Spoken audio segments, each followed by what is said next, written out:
வணக்கம். இது அரண்சை. நான் ஹசீஃப். இன்று நம்மோடு பொதுப்பள்ளிக்கான மாநில மேடை அமைப்பினுடைய பொதுச் செயலாளர் பிரின்ஸ் கஜேந்திர பாபு இணைந்திருக்கின்றார். அவரை வரவேற்போம். வணக்கம். வணக்கங்க. ஒரு அறிவிப்பு வெளியாக இருக்கு. சிபிஎஸ்இ பள்ளிகளில் 3ஆம் வகுப்பு, 5ஆம் வகுப்பு, 8ஆம் வகுப்புகளில் பயிலக்கூடிய மாணவர்களை ஃபெயில் ஆக்கக்கூடிய ஒரு நடைமுறை அப்படின்றது நடைமுறைக்கு வந்து விட்டது அப்படின்ற ஒரு தகவல். இந்த ஆண்டு இன்னைக்கு ஆல்ரெடி எக்ஸாம்ஸ்லாம் முடிஞ்சதுனால அடுத்த ஆண்டு முதல் நடைமுறைக்கு வரும் அப்படின்ற ஒரு தகவல் வெளியாகி இருக்கு. இது தேசிய கல்விக் கொள்கையினுடைய ஒரு பகுதியா இதை எப்படி பார்க்கலாம்? 2016 தேசிய கல்விக் கொள்கை வரைவுக்கான சில உள்ளீடுகள் என்ற ஆவணத்தை அவர்கள் விவாதத்திற்கு மக்களிடம் கருத்து கேட்க வெளியிட்ட உடனேயே அதில் இருந்த பல கூறுகளை அவர்கள் நடைமுறைப்படுத்த தொடங்கினார்கள். பாலிசி நடைமுறைக்கு வரக்கு முன்னாடியே அதுல இருக்கக்கூடிய கூறுகள் நடைமுறை. இதெல்லாம் பாலிசியில கொண்டு வர போறாங்க, இதை கொண்டு வரலாமா, இது வரைவு தான், இது விவாதத்துல தான் இருக்குன்னு ஒரு பக்கம் பேசிக்கிட்டே அதுல பேசப்பட்ட விஷயங்களை கொஞ்சம் கொஞ்சமா அவங்க நடைமுறை கொண்டு வந்தாங்க. அப்படிதான் 2019 உங்களுக்கு தேசிய கல்விக் கொள்கை 2020 அப்படின்னு சொல்றது ஜூலை 20 தான் 2020 தான் அறிவிக்கப்படுது. ஆனா 2019 கல்வி உரிமை சட்டம் திருத்தப்பட்டுடுச்சு. ஆர்டி குழந்தைகள் கட்டாய கல்வி உரிமை சட்டம் 2019 திருத்தப்பட்டு 5ஆம் வகுப்புக்கும் 8ஆம் வகுப்புக்கும் தேர்வு நடத்தி தேர்ச்சி பெறாத மாணவர்களுக்கு இன்ஸ்டன்ட் எக்ஸாம் உடனடி தேர்வு நடத்தி அதுலயும் அவங்க தேர்ச்சி பெறலைன்னா அந்த மாணவர்களை அதே வகுப்பில் இன்னொரு ஆண்டு நிறுத்தலாம், ஃபெயில் ஆக்கலாம் அப்படின்னு சொல்லிட்டாங்க. ஆனால் மாநிலங்கள் சூழலுக்கு தகுந்த மாதிரி நீங்க எக்ஸாம் நடத்தணும், ஆனா டீடைன் பண்ணுமா வேணாமா நீங்க முடிவு பண்ணிக்கோங்கன்ட்டு மாநிலங்களுக்கு அந்த உரிமையை கொடுத்தாங்க. அது ஒரு பொது தேர்வு மாதிரி. அதாவது அந்த சட்டத்துடைய வாசகங்களை படிச்சீங்கன்னா ரெகுலர் எக்ஸாம்ன்ற வார்த்தை தான் இருக்கு, போர்டு எக்ஸாம் இல்ல. ஏன்னா அந்த செக்ஷன்ல போர்டு எக்ஸாம் கூடாதுன்னு சொல்ற பிரிவு திருத்தப்படல. There should be no board எக்ஸாம்ன்ற பிரிவு அது திருத்தப்படல, அது அப்படியே இருக்கு. ஒரு பிரிவை தான் திருத்துறாங்க. அந்த பிரிவு என்னன்னா டிடென்ஷன் இருக்கா இல்லையான்ற பிரிவு. அந்த பிரிவுல தான் என்ன சொல்றாங்க, தேர்வு நடத்து, தேர்வுல தேர்ச்சி பெறலன்னா நீ டீடைன் பண்ணிக்கோ, அதை ஃபெயில் ஆக்கிக்கோ, அதே வகுப்புல உட்கார வச்சுக்கோ அப்படின்ற அந்த திருத்தம் தான். ஏன்னா தமிழ்நாடு அரசு இந்த சட்டம் வந்த உடனே போர்டு எக்ஸாமுக்கு ஒரு ஜிஓ போட்டாங்க, ஒரு அரசாணை போட்டாங்க. அந்த பீரியட்ல அப்போ கடுமையான எதிர்ப்பு வந்தது. இது சட்ட திருத்தத்துல கூட போர்டு எக்ஸாம் இல்ல, பொது தேர்வுன்னு கிடையாது, அதுல கூட ரெகுலர் எக்ஸாம் தான் சொல்லியிருக்காங்க. ரெகுலர் எக்ஸாம்னா பள்ளி அளவில் நடத்துறது தானே, நீங்க அதெல்லாம் கடந்து போர்டு எக்ஸாம் போறீங்களே, இது எப்படி நியாயம்? நெக்ஸ்ட் தமிழ்நாட்டை பொறுத்த வரைக்கும் இந்த கல்வி உரிமை சட்டம் வருவதற்கு முன்பாகவே கூட 8ஆம் வகுப்பு வரைக்கும் இடைநிற்றல் இல்லாத தேர்ச்சின்றது நடைமுறையில் இருக்கு. இது அப்படி இருக்கும் பொழுது அந்த கொள்கையில ஏன் நீங்க மாறுறீங்கன்ற விமர்சனம் வந்த பிறகுதான் அந்த அரசாணையை நிறுத்தி வைத்தார்கள். அந்த சட்டத்திற்கு ஏற்ப அதை நடைமுறைப்படுத்தக்கூடிய வகையில அரசாணை அதிமுக ஆட்சியில வெளியானது, அது நிறுத்தப்பட்டது. சட்டத்தை நடைமுறைப்படுத்துறதுக்கு அரசாணை வெளியிட்டு அது உடனே அவங்க நிறுத்திட்டாங்க. மாநில அரசை பொறுத்த வரைக்கும் தொடர்ந்து 8ஆம் வகுப்பு வரை எந்த குழந்தையும் டீடைன் பண்ணக்கூடாது, ஃபெயில் ஆக்க கூடாது. அந்த குழந்தை 8ஆம் வகுப்பு வரைக்கும் முடிக்கணும். பள்ளிக்கு பொறுப்பு இருக்கு, ஆசிரியருக்கு பொறுப்பு இருக்கு.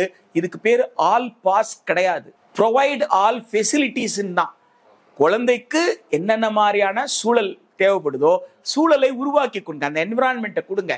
அந்த குழந்தைக்கு கற்றல் குறைபாடு இருக்கு அப்படின்னு நீங்க அடையாளப்படுத்தினீங்கன்னா அதை கண்டுபிடித்து பாகுபாடு இல்லாமல் அந்த கற்றல் குறைபாட்டுல இருந்து குழந்தை மீள்றதுக்கு உதவணும். அந்த குழந்தைக்கு குறைபாடு இல்லை, இந்த குழந்தைக்கு தான் இருக்குன்ற அந்த வேறுபாடை கூட உணரக்கூடாது, எந்த பாகுபடுத்தாம அந்த குழந்தைக்கு. அப்போ கூடுதல் பொறுப்பு சட்டம் யாருக்கு கொடுத்ததுன்னு கேட்டா டீச்சருக்கு, ஆசிரியருக்கும் நிர்வாகத்துக்கும் கொடுத்தது. இது எதுல கொடுத்ததுன்னு கேட்டா நீண்ட நாள் அனுபவத்தின் அடிப்படையில இந்தியாவில் நடந்த பல ஆய்வுகள்.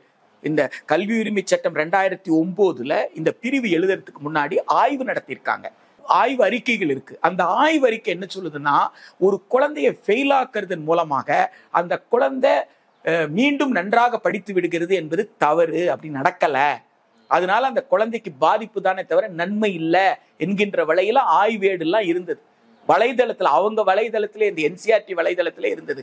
பலது இன்னைக்கு இல்ல, எடுத்துட்டாங்க அங்க இருந்து. பழைய வெப்சைட்ல எல்லா இந்த ஆய்வேட்டெல்லாம் கூட, ஆனா அது கிடைக்கும். அந்த ஆய்வேடு கிடைக்காம இல்ல, அந்த ஆய்வேடு பொது தளத்துல அந்த ஆய்வேடு எல்லாம் இருக்கு.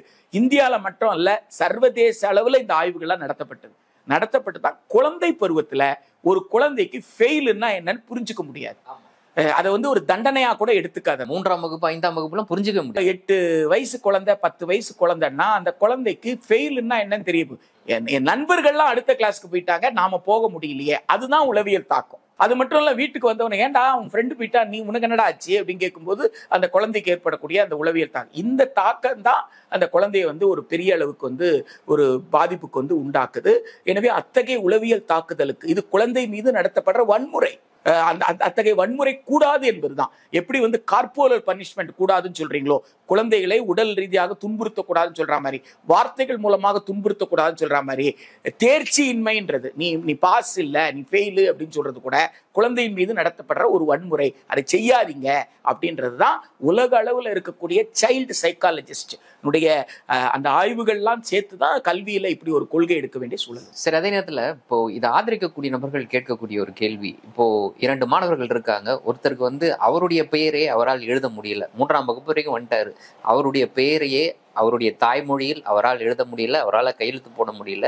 இன்னொரு மாணவர் அதை செய்யறாரு, அதற்கு மேலேயும் அவரால் படிக்க முடியுது. இப்ப 2 பேரையும் எப்படி சமமாக வைத்து அடுத்த வகுப்புக்கு அனுப்புவது அப்படின்றது அவங்களுடைய கேள்வி. பள்ளிக்கூடம் விளம்பரம் கொடுத்துச்சு, என் பள்ளிக்கூடத்துல சேர்ந்தா ஆகச்சிறந்த மனிதராக வருவார் அப்படின்னு. விளம்பரத்தை பார்த்து தான் கேட்டேன். 1000 பேர் விண்ணப்பிச்சாங்க, 1000 பேரையும் சேர்த்துக்கல. பள்ளிக்கூடத்திற்கு யாரை சேர்த்துக்கிட்டா நல்லா இருக்கும்னு பார்த்து தான் சேர்த்துக்கிட்டாங்க. அப்ப அவங்களுக்கு அளவுகோல் என்னவாக இருந்தது, எந்த அப்பா அம்மாவால கேட்கும் போதெல்லாம் பணம் கொடுக்க முடியும் அப்படின்ற அளவுகோல். இன்னொரு அளவுகோல் என்னன்னா, எந்த அப்பா அம்மா நான் சொல்ற வேலையெல்லாம் செஞ்சு கொடுத்துருவாரு. அப்ப குழந்தைக்கு இது செய்யணும்னா உடனே அப்பா அம்மா செஞ்சு கொடுத்துடணும். நாளைக்கு குழந்தை இந்த ப்ராஜெக்டை முடிச்சுட்டு வரணும்னா அப்பா அம்மா அந்த குழந்தைய ப்ராஜெக்டை முடிச்சுட்டு வரதுக்கு உண்டான எல்லா உதவியும் செஞ்சிடணும். இப்படி ஒரு சப்போர்ட் சிஸ்டம் இருக்கிற குழந்தைங்க, இப்படி ஒரு வாய்ப்பு வசதி இருக்கிற குழந்தைங்க, இப்படிப்பட்ட குழந்தைய தான் சேர்த்துக்கிட்டீங்க. குழந்தை வந்து உங்ககிட்ட சொல்லல நான் ஆகச்சிறந்த குழந்தை எனவே என்னை சேர்த்துக்கோங்கன்னு கேட்கல. நீங்க தான் சொன்னீங்க நாங்க ஆகச்சிறந்த பள்ளி, என் பள்ளியில சேர்ந்தா குழந்தை வந்து ரொம்ப சிறப்பா வந்து படிச்சிருவாருன்னு சொன்னீங்க. இப்ப தோத்து போனது பள்ளிக்கூடம், ஃபீஸை திருப்பி கொடுத்துருங்கன்னு சொல்றேன். ஒரு குழந்தை வந்து பாஸ் பண்ணிடுச்சுல்ல, அந்த குழந்தை ஃபீஸ் வச்சுக்கோங்க, ஃபெயிலான குழந்தை ஃபீஸை திருப்பி கொடுத்துருங்க. தோத்தது நீங்க தானே. இது தனியார் பள்ளிக்கு. அரசு பள்ளியாக, அரசு பள்ளியில டீடைன் பண்ண முடியாது. டீச்சருக்கு சேலஞ்ச் தான். இல்ல, அரசு பள்ளியில ஆசிரியருக்கு கொடுக்கிற நெருக்கடியே என்னன்னு கேட்டீங்கன்னா, ஆசிரியர் கற்றல் கற்பித்தல் வேலையில கற்றல் கற்பித்தல் பணி தவிர எல்லா பணியும் செய்யற வேலையை டீச்சர் கிட்ட கொடுத்துட்டு அப்புறம் டீச்சர் இது செய்யலன்னு சொன்னா என்ன அர்த்தம்?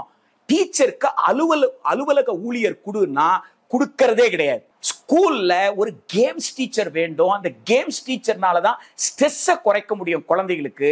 எனவே கேம்ஸ் டீச்சரை தனியா கொடுங்க, விளையாட்டு டீச்சர் கொடுங்க, அவர் உடற்பயிற்சி கொடுப்பாரு.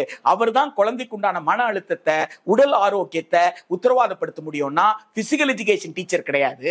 உங்களுக்கு கழிப்பறையை கூட்டிட்டு வரதுக்கு ஒரு உதவியாளர் கொடுங்கன்னு கேட்டா உதவியாளர் கிடையாது. காலையில பள்ளிக்கூடத்தை திறக்கிறதுல இருந்து மாலையில பள்ளிக்கூடத்தை மூடுற வரைக்கும் ஆசிரியர் பொறுப்பு. அலுவலக ஊழியர்களே கிடையாது. எல்லா ரெக்கார்டு மெயின்டைன் பண்றது டீச்சர் தான். உங்களுக்கு இதற்கிடையில இல்லாம டிஓ கேட்பாரு, சிஓ கேட்பாரு, கலெக்டர் கேட்பாரு, சோசியல் வெல்ஃபேர் டிபார்ட்மெண்ட்ல இருந்து கேட்பாங்க, பல துறை கேட்கும். எந்த துறை கேட்டாலும் கேட்ட 2 மணி நேரத்துக்குள்ள தகவல் கொடுத்துக்கிட்டே இருக்கணும், ரிப்போர்ட்ஸை கொடுத்துக்கிட்டே இருக்கணும். அப்ப இவ்வளவு நெருக்கடிய நீங்க அரசு பள்ளியில கொடுக்கறதுக்கு காரணம் என்னன்னா, அதனால் டீச்சர் மேல கோபம் வந்து உங்க குழந்தைய அரசு பள்ளியில இருந்து எடுத்துட்டு போய் தனியார் பள்ளிக்கிட்ட சேர்த்துருவீங்க. இது ஒரு சூழ்ச்சி. இன்றைக்கு நேற்றல்ல, 40 ஆண்டுகளாக நடக்கிற சூழ்ச்சி. விஷய சைக்கிள்ல மாற்றா மாதிரி வருமானம் குறைந்தால் சேமிப்பு குறையும், சேமிப்பு குறைந்தால் முதலீடு குறையும், முதலீடு குறைஞ்சதுன்னா மேலும் கொஞ்சம் பேருக்கு வேலை போகும். இந்த சுழல்ல மாட்டிக்கிட்டீங்கன்னா மீளவே முடியாதுன்னு பொருளாதாரத்துல சொல்றோம் இல்லைங்களா, வீழ்ச்சி சுழற்சி சொல்றீங்களா, இப்படிப்பட்ட ஒரு சுழற்சியில அரசு பள்ளியை சிக்க வச்சுட்டாங்க. ஆக இதை காரணமா காட்டி கொஞ்சம் குழந்தைங்க குறைஞ்சாங்கன்னா இன்னும் 2 டீச்சரை குறைச்சிட வேண்டியது. எனவே அரசு பள்ளிகள் வலுப்படுத்தணும் அப்படின்னு நீங்க நினைச்சீங்கன்னா அரசு பள்ளியில தான் இன்றைக்கு தேதி வரைக்கும் கற்றல் செயல்பாடு நடக்கு.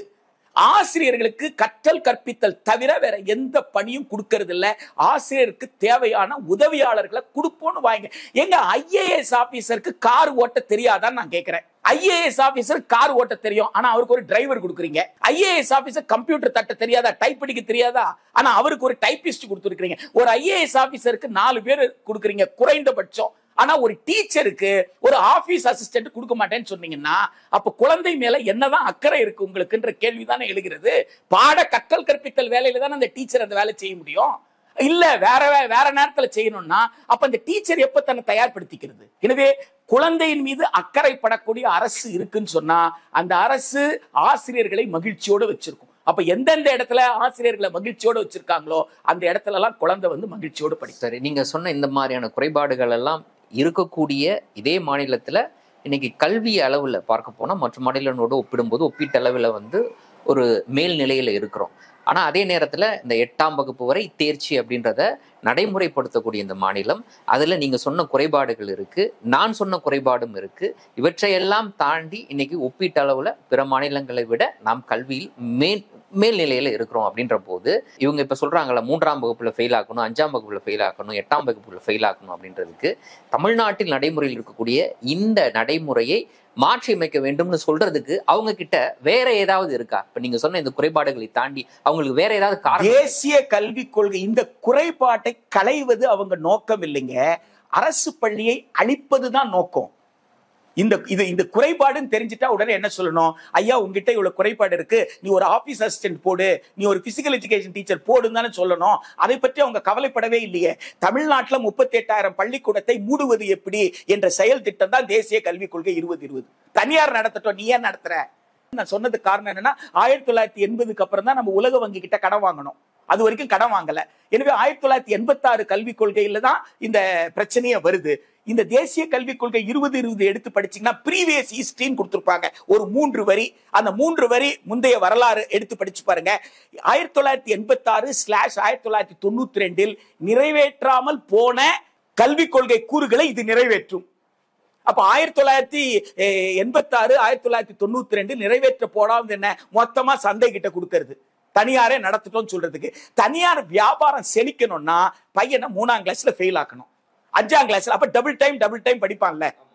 எனவே ஒண்ணு அவன் வந்து வெறுத்து ஓடிடணும், மேல வராம போயிடணும். முதல் தலைமுறை வர்றாங்க, கஷ்டப்பட்டு சம்பாதிச்சிருக்கான், அந்த சம்பாதிச்சதை கட்டிட்டான், எத்தனை வருஷம் கட்ட முடியும்? ஆக அவன் என்ன முடிவுக்கு வருவான்? பார்ப்பா அந்த புள்ள போயிடுச்சு, நம்ம பிள்ளைக்கு தான் படிப்பு வரல போல இருக்கு அப்படின்னு பழிய போட்டு அவனை வடிகட்டுறது தான். எனவே ஒரு இப்ப நீங்க சொன்னீங்கல்ல தமிழ்நாட்டுல 1000 சேலஞ்ச் இருந்தா கூட அந்த சேலஞ்சை மீறி ஒரு ஊர் வீர முத்துவேல் வந்திருக்கிறாரு, ஒரு மயில்சாமி அண்ணாதுரை வந்திருக்காரு, ஒரு நர்கிஸ் வர்றாங்களே தென்காசியில இருந்து அப்படின்னு சொன்னா ஒரு பின்தங்கிய மாவட்டமா இருந்தால் கூட அந்த மாவட்டத்தில இருந்து ஒருத்தர் வந்து இஸ்ரோ விஞ்ஞானியா, ஒரு பெண், இஸ்லாமிய சமூகத்தை சார்ந்த பெண் என்று எல்லா சமூகமா இருந்தாலும் அவங்களால வந்துட முடியுது அப்படின்னு சொன்னா அது காரணம் என்ன? ஒரு நம்பிக்கையை கொடுத்திருக்கோம். அதுதான் அமிர்த்யா சென் சொன்னாரு, 1000 குறைபாடுகள் அரசு பள்ளிகளை சொல்லுங்க, மரத்துக்கு கீழே அரசு பள்ளி என்ற ஒரு வாசகம் இருக்குன்னு சொன்னா அதுதான் சமூகத்திற்கு கல்வியின் மீது இருக்கிற நம்பிக்கைன்னு சொன்னாங்க. எனவே தேசிய கல்விக் கொள்கை 2020 என்பது அந்த நம்பிக்கையை தகர்த்துகின்ற ஏற்பாடு. எழுத்தறிவு இருந்தா போறோம், எண்ணறிவு இருந்தா போறோம், வேலை திறன் இருந்தா போறோம் என்கின்ற வகையில அவங்க சுருக்கிடுறாங்க. அதுதான் தேசிய கல்விக் கொள்கை. எனவே தேசிய கல்விக் கொள்கையின் ஒரு கூறாக சட்டத்திலேயே 3ஆம் கிளாஸ் இல்லையே, சட்ட திருத்தம் கூட 5ஆம் கிளாஸ்க்கு தானே. அப்ப சட்ட திருத்தத்துல 5ஆம் கிளாஸ் தான் அப்படின்னு சொல்லியிருந்தா அதுக்கும் மோசமா நான் 3ஆம் கிளாஸுக்கே குழந்தைகிட்ட வந்து டீடைன் பண்ணுவேன்னு சொன்னா அப்ப பெற்றோர் என்ன செய்யணும்? பெற்றோர் அந்த பள்ளியை பார்த்து கேள்வி கேட்கணும். நான் உங்ககிட்ட கொண்டு வந்து சேர்த்திருக்கேன், எல்கேஜில இருந்து 3ஆம் கிளாஸுக்கு 5 வருஷம் ஃபீஸ் கட்டியிருக்கேன், 5 வருஷமா அந்த குழந்தை என்ன பண்ணிட்டு இருந்தது சொல்லு, நீ தானே ஃபெயில் ஆயிருக்கிற அப்படின்னு பெற்றோர் வந்து கேட்கிற அந்த கேட்கக்கூடிய அந்த தன்மை வேண்டும் பெற்றோருக்கு. அது கேட்கறதுக்கு எங்களுக்கு உரிமை இருக்கு அப்படின்றத வந்து உணரணும். 2010 கட்டணம் தீர்மானிக்கிற சட்டம் வந்த பிறகு, குழு போட்ட பிறகு, அந்த குழு செல்லும் அப்படின்னு நீதிமன்றம் ஒரு தீர்ப்பு கொடுத்த உடனேயே பெற்றோர்கள் மத்தியில் மிகப்பெரிய எழுச்சி வந்தது. 1.5 கிலோமீட்டர் 2 கிலோமீட்டர் கியூல நின்று அப்ளிகேஷன் வாங்கின பெற்றோர்கள்லாம் வீதியில் இறங்கி போராட ஆரம்பிச்சாங்க கட்டணத்தை கட்டுப்படுத்த. காரணம் என்ன? அவங்க எல்லாம் ஓரளவுக்கு வசதி இருக்குன்னு நினைச்சிட்டு இருந்தோம். அந்த வசதி எங்கிருந்து வந்தது? கடன் வாங்கி வந்துச்சு. எனவே கடன்ல இருந்து நாம தப்ப முடியும் அப்படின்ற நம்பிக்கை வந்த உடனே போராடினாங்க. எனவே இப்பவும் அந்த பெற்றோர்கள் என்ன வரணும்னா, இங்க வந்து குழந்தை பாதுகாப்பு, குழந்தை உரிமை பாதுகாப்பு சட்டம் இருக்கு, ஆணையங்கள் இருக்கு. எனவே குழந்தைகளை யாரும் பாதிக்க முடியாது. இது தேர்ச்சி இல்லைன்னு சொல்றது நியாயமற்றது, குழந்தை நேயம் இல்லாத ஒரு செயல்பாடு. எனவே குழந்தைக்கு இந்த பருவத்துல அதே வகுப்புல இன்னொரு வருஷம் படிக்கணும்னா என்னன்னு கூட புரிஞ்சுக்காது அந்த குழந்தை. எனவே அதை டீடைன் பண்ணாதீங்க. நாங்க எப்படி எல்லாம் உதவணும்னு சொல்லுங்க, நாங்க உதவுறோம். நீங்க என்னென்ன செய்யணுமோ கூடுதலா நீங்க செய்யுங்க. அப்படி நாம 2 பேரும் சேர்ந்து அந்த குழந்தைய வந்து அடுத்த வகுப்புக்கு அனுப்பலாம் என்று பேசி பார்க்கணும். அந்த பள்ளிகள் ஒத்துக்கொள்ளலைன்னா அந்த பள்ளிகள் இருந்து அந்த குழந்தையை எடுத்துட்டு வந்து அரசு பள்ளியில சேர்க்கணும். அரசு பள்ளியில சேர்க்கிறதுன்றது ஒரு கண்ணியமிக்க வாழ்க்கைக்கான உத்தரவாதமே தவிர அது ஏழை சேர்ப்பது, ஏழைக்கான பள்ளி என்ற புரிதலே இருக்கக்கூடாது. இது 2ஐயும் தாண்டி அந்த பள்ளி அநியாயமா அந்த குழந்தையை டீடைன் பண்ணிருக்குன்னா, குழந்தை உரிமை பாதுகாப்பு சட்டத்தின் கீழ், குழந்தைகள் கல்வி உரிமை சட்டம் வேற, அந்த குழந்தை உரிமை பாதுகாப்பு சட்டத்தின் கீழ் குழந்தைகள் ஆணையத்துல, மாநில ஆணையம், தேசிய ஆணையத்துல அவங்க வந்து புகார் தெரிவிக்கலாம். சரி, இப்ப நீங்க சொன்னதுல இருந்தா எனக்கு ஒரு கேள்வி எழுது. இப்போ சிபிஎஸ்சிக்கு இது நடைமுறைப்படுத்தப்பட்டு அடுத்த ஆண்டு, அதற்கு அடுத்த ஆண்டெல்லாம் இப்படி இந்த மாதிரி 3ஆம் வகுப்பு, 5ஆம் வகுப்பு, 8ஆம் வகுப்புல தேர்ச்சி பெறாமல் மாணவர்களை தங்க வைக்கக்கூடிய ஒரு சூழல் இருந்துட்டு வந்துச்சுன்னா, சிபிஎஸ்சியில இருந்து அப்படியே மாணவர்கள் வந்து ஸ்டேட் போர்டை நோக்கி நகர்வதற்கான வாய்ப்பு இருக்குமா? இல்ல இதே காலகட்டத்துல அரசு பள்ளிகள்லையும் ஸ்டேட் போர்ட்லையும் கூட இந்த 3, 5, 8 வகுப்புகள் தேர்ச்சி பெறாத ஒரு நிலையை உருவாக்கக்கூடிய ஒரு சூழலை ஒன்றிய அரசினுடைய அழுத்தம் காரணமாக நாம் இன்னைக்கு வேற வழி இல்லாம அக்செப்ட் பண்ணக்கூடிய ஒரு நிலைக்கு நோக்கி நகர்ந்துருவோமா? அப்படி இரண்டாவது விஷயம் நடக்கிறதுக்கு வாய்ப்பு இருந்துச்சுன்னா இப்போவே தமிழ்நாடு அரசு செய்ய வேண்டிய விஷயம் என்ன? கடந்த கால வரலாறு நீங்க பாத்தீங்கன்னா, பேட் பிராக்டிஸ பள்ளிக்கூடத்துக்கு, அரசு பள்ளிக்குள்ள கொண்டு வந்தது தான் கடந்த கால பிரைவேட் ஸ்கூல்ல இருக்கிற பேட் பிராக்டிசஸ். எதற்காக தனியார் பள்ளி கூடாதுன்னு சொன்னமோ அந்த தனியார் பள்ளிகள் கிட்ட இருந்த தவறான நடவடிக்கைகளை அரசு பள்ளிக்கு கொண்டு வந்துதான் அரசு பள்ளிகளை வலுவிழக்க செஞ்சாங்க. அப்படி கொண்டு வரப்பட்ட தவறான நடவடிக்கை என்னன்னா, சென்டம் ரிசல்ட் போர்டு எக்ஸாம்ல சென்டம் ரிசல்ட்னு சொல்றதுக்கு பாருங்க, அனைவரும் கட்டாய தேர்ச்சி பெறுவதற்குண்டான அழுத்தத்தை தலைமை ஆசிரியருக்கு கொடுக்கிறது. நீங்க வாய்ப்புகள் வசதியை கொடுத்துட்டு அந்த குழந்தை தேர்ச்சி பெற எக்ஸாம்னு வச்சாங்க. எக்ஸாம் வைக்காதன்னு ஏன் சொல்றோம்? 14 வயசு வரைக்கும் எக்ஸாமே வைக்காதன்னு சொல்றோமே, காரணம் என்ன? எக்ஸாம்னு வச்சா ஒரு குழந்தை பாஸ் பண்ணும், ஒரு குழந்தை ஃபெயில் ஆகும். அசஸ் பண்ணுன்னு சொல்றோம், மதிப்பீடுன்னு சொல்றோம். நேற்று வரைக்கும் குழந்தை படிக்கல, இன்னைக்கு படிக்குது. நேற்று வரைக்கும் எழுதல, இன்றைக்கு எழுதுது. எழுதுற குழந்தை பிழை இல்லாம எழுத தெரியுது, இலக்கணத்தோட எழுத தெரியுது. இதுதான் வளர்ச்சி. ஃபார்மேட்டிவ் அசஸ்மெண்ட் சொல்லுவாங்க. அந்த ஃபார்மேட்டிவ் அசஸ் பண்ணுங்க, அதை பேஸ் பண்ணி சம்மேட்டிவ் அசஸ்மெண்ட் நடத்துங்க. கொடுத்த பாடத்தை எந்த அளவுக்கு புரிஞ்சுக்கிடுச்சு அப்படின்னு பாக்குறது சம்மேட்டிவ். அந்த அசஸ்மெண்ட் பண்ணுங்க. இந்த அசஸ்மெண்ட் தான் பண்ணணுமே தவிர 14 வயசு வரைக்கும் எக்ஸாம் நடத்தாதீங்கன்னு சொல்றதுக்கு காரணமே, எக்ஸாம்னு வச்சா ஒரு குழந்தை ஃபெயில் ஆகும், ஒரு குழந்தை பாஸ் ஆகும். அதுக்காக எக்ஸாமே நடத்தாம இருக்க முடியாது இல்ல. அதனால ஸ்கூல் ஃபைனல்ஸ் சொல்றோம், போர்டு எக்ஸாம் சொல்றோம். அப்ப போர்டு எக்ஸாம்ல ஏன் ஆள் பாஸ் ஆகணும்னு கேக்குறீங்க? ஏன் ஃபெயில் ஆனா என்ன கஷ்டம் உங்களுக்கு? மார்க் வாங்கல, அவ்வளவுதானே. அடுத்த சாய்ஸ் கொடுங்க. அப்படித்தானே முன்னாடி வந்தாங்க. 2 அட்டை 3 அட்டை வாங்குறவெல்லாம் ஜட்ஜ் ஆகல. 2 அட்டை 3 அட்டை வாங்குறான்னா உலகத்திலேயே மிகச்சிறந்த டாக்டர் ஆகல. அது 10ஆம் கிளாஸ் தானங்க. 10ஆம் கிளாஸ்ல சோசியல் சயின்ஸ்ல 2 மார்க் குறைஞ்சு போச்சு, அல்ல சயின்ஸ்ல 5 மார்க் குறைஞ்சிருச்சு, அல்ல மேக்ஸ்ல 1 மார்க், அவ்வளவுதானே. மீண்டும் படிச்சானா வாங்கிட்டு போறான், அவனுக்கு புரிதல் வரும். அந்த வயசுல வந்து பாஸ்னா என்ன, ஃபெயில் என்ன புரிஞ்சுக்கிறதுக்கு ஒரு தன்மை இருக்கு. தன்னை திருத்தி கொண்டு அந்த குழந்தை இன்னும் கொஞ்சம் பெட்டரா புரிஞ்சுக்கிற நேரத்துல அவன் வந்து மேல வந்துருவான். அப்படி ஒரு கட்டமைப்பு எங்க இருந்ததுன்னா அரசு பள்ளியில் இருந்தது. எனவே இங்க பிரின்சிபல் செக்ரட்டரி தொடங்கி டைரக்டர்ல இருந்து மினிஸ்டர்ல இருந்து எல்லாருமே எந்த ஸ்கூல்ல எல்லாம் சென்டம் ரிசல்ட் கொடுக்குதோ அந்த ஸ்கூலுக்கு அவார்டு கொடுக்குறோம், அந்த ஹெட்மாஸ்டருக்கு பணம் கொடுக்குறோம் பேச ஆரம்பிச்சதுதான் அரசு பள்ளி வீழ்ச்சியின் தொடக்க புள்ளியா நான் பாக்குறேன். எனவே இது பேட் பிராக்டிஸ். சிபிஎஸ்சில இன்னைக்கு அறிவிச்சிருக்கிற 3ஆம் கிளாஸ், 5ஆம் கிளாஸ், 8ஆம் கிளாஸ் தேர்ச்சி பெறல அப்படின்னு சொன்னா அந்த குழந்தைய அதே ஆண்டு ஃபெயில்னு சொல்லி அதே வருஷம் தங்க வைக்கிறது பேட் பிராக்டிஸ், குழந்தை நலனுக்கு எதிரானது. ஒன்றிய அரசு அது செய்கிறது என்றால் ஒன்றிய அரசு குழந்தை நலனுக்கு எதிராக செயல்படுகிறதுன்னு அர்த்தம். சிபிஎஸ்இ செயல்படுதுன்னா, குழந்தை இல்லைன்னு சொன்னீங்கன்னா பின்லாந்துல இருந்து ஆளை வரவழைப்போம், 2 பேரும் உட்கார வச்சு பேச சொல்லுங்க. பின்லாந்துக்காரன் கிட்ட கேட்போம், அமெரிக்காக்காரன் கிட்ட கேட்போம், எப்பா எங்க கவர்மெண்ட் இப்படி சொல்லுதுப்பா, இது எது கரெக்ட்னு கேட்போம். இல்ல 4-5 நாட்டுல நடக்கக்கூடிய விஷயங்களை அலசி பார்ப்போம். எந்த நாட்டுல வந்து 14 வயசுக்கு உட்பட்ட குழந்தைக்கு எக்ஸாம் கொடுத்து ஃபெயில் ஆக்குறாங்க அப்படின்னு ஆராய்ச்சி பண்ணி பார்ப்போம். ஆக எந்த நாட்டுல அதை செய்ய முடியாது. அப்படி செய்யற நாடு குழந்தை மீது அக்கறை இல்லாத நாடாகத்தான் இருக்க முடியும். எனவே ஒன்றிய அரசிடம் நீ உன் கொள்கையை மாற்றிக்கொள் என்கின்ற போராட்டத்தை மக்கள் நடத்துவாங்க. இது குழந்தை சார்ந்ததல்ல, சமூகம் சார்ந்தது. ஏன்னா அந்த குழந்தைக்கு படிப்பின் மீது வெறுப்பு வந்துடக்கூடாது. எனவே இந்த நிர்பந்தம் என்பது யாருக்கு வரக்கூடாதுன்னு கேட்டீங்கன்னா, மாநில அரசுக்கு வரக்கூடாது, மாநில அரசு பள்ளிகளுக்கு வரக்கூடாது. அப்படி அவங்க கட்டாயமாக நாங்க சிபிஎஸ்இ பள்ளியில அப்படித்தான் பண்ணுவோம்னு சொன்னா அதை சேலஞ்சா எடுத்துக்கிட்டு அரசு பள்ளியில குழந்தைகளை அந்த மாதிரி ஃபெயிலே ஆக்காம அதே நேரத்துல அந்த குழந்தை அந்தந்த வயதுக்கு இருக்கக்கூடிய அந்த திறன்களை பெறுவதை உத்தரவாதப்படுத்துவது, இதுதான் சேலஞ்ச். இந்த சேலஞ்சை ஏற்றுக்கிட்டு இருக்கோம் நாம. தொடக்கத்திலிருந்து நீதி கட்சி ஆட்சியிலிருந்து 1920 இருந்து இந்த சட்டம் எல்லாம் வர்றதுக்கு முன்னாடியே நீங்க சொன்னீங்களே இவ்வளவு பிரச்சனை இருந்தா கூட தமிழ்நாடு நிமிர்ந்து நிக்கிறது காரணம் என்னன்னா தந்தை பெரியார் தான், வேற எதுவுமே கிடையாது. ஆமா, ஏன் என் புள்ள படிக்க மாட்டான், அவனை படிக்க வைக்கிறதுக்குனால ஸ்கூலு, என் புள்ள ரொம்ப புத்திசாலி எல்லாம் அவர் பேசலையே, படிக்கிறதுக்கு வாய்ப்பே இல்ல, 2-3 தலைமுறை படிக்கல, என் பிள்ளைய படிக்க வைக்கணும்ல, நீ தாண்டா அதனாலதான் நான் அம்பேத்கர் சொல்றாரு, கவர்மெண்ட் தவிர வேற யார் என் பிள்ளைய படிக்க வைக்க முடியும் அப்படின்னு பிரிட்டிஷ்காரனை பார்த்தே கேட்கிறாரு அவரு. எனவே தமிழ்நாட்டில் அதை உணர்ந்தார்கள், சமூக நீதியின் அடிப்படையில எல்லோருக்கும் கல்வி கொடுக்கிற பொறுப்பு அரசுக்கு அப்படின்னு ஏற்றுக்கொண்டார்கள். அந்த வகையில தான் இன்றைக்கு அமைச்சர் பேசியிருக்கிறது கூட நான் பார்க்கிறேன். ஒரு தார்மீக பொறுப்பேற்கிறது, அந்த பொறுப்பேற்கிறதுக்கு ஒரு துணிச்சல் வேண்டும். எனவே அத்தகைய பொறுப்பை ஏற்று அரசு இந்த டிடென்ஷன் பாலிசியை நாங்க நடைமுறைப்படுத்த மாட்டோம், எங்களது நோ டிடென்ஷன் பாலிசி தான், நாங்க ஃபெயில் ஆக்க மாட்டோம், எங்களால் இந்த குழந்தைக்கு தேவையான திறன்களை கொடுக்க முடியும், அதற்கு என்னெல்லாம் செய்ய முடியுமோ நாங்க செய்யறோம் என்று அந்த சவாலை ஏற்றுக்கொண்டு அந்த சவாலில் வெற்றி பெறுவதுதான் தமிழ்நாடு அரசு தமிழக மக்களுக்கு செய்ய முடியும். அந்த நம்பிக்கை பிற மாநிலங்களுக்கு கிடைக்கும். அப்ப ஒட்டுமொத்த இந்தியாவும் அதை பின்பற்றும். இன்றைய தினம் எங்களோடு இணைந்து பல்வேறு தகவல்களையும் கருத்துக்களையும் பகிர்ந்து கொண்டமைக்கு நன்றி. மீண்டும் ஒரு நேர்காணலில் சந்திப்போம். நன்றி நண்பர்களே.